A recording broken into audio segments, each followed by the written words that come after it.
Hello guys, this is Pankaj और इस video में हम लोग विल हैव टू का यूज सीखेंगे।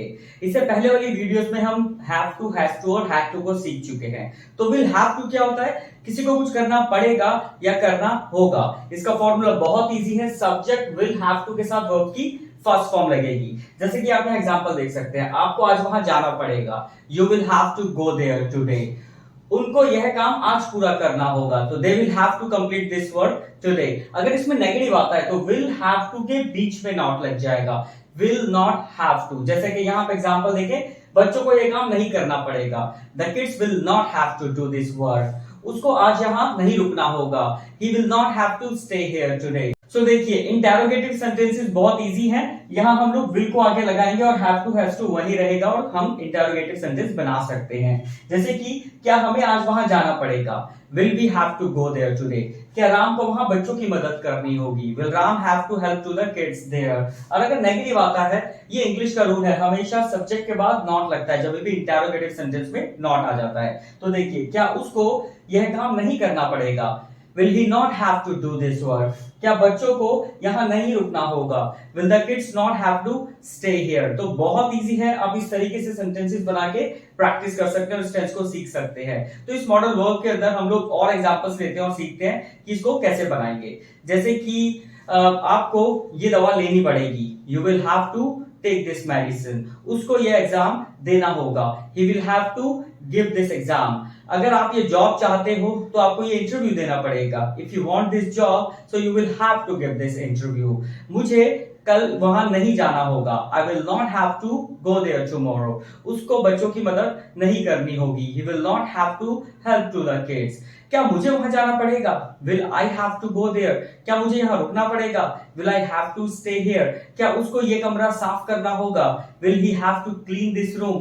क्या उन लोगों को बाहर सोना होगा? Will they have to sleep outside? तो अब हम इसमें सीखेंगे who will have to, मतलब किसको करना पड़ेगा या किसको करना होगा।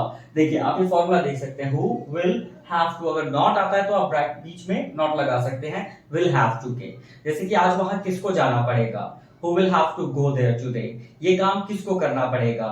Who will have to do this work? बाहर किसको सोना पड़ेगा? Who will have to sleep outside? आज किसको खाना बनाना पड़ेगा? Who will have to cook food today? अगर नेगेटिव सेंटेंस ले, ये एग्जाम किसको नहीं देना पड़ेगा?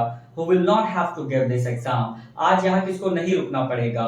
Who will not have to stay here today? ये काम किसको नहीं करना पड़ेगा?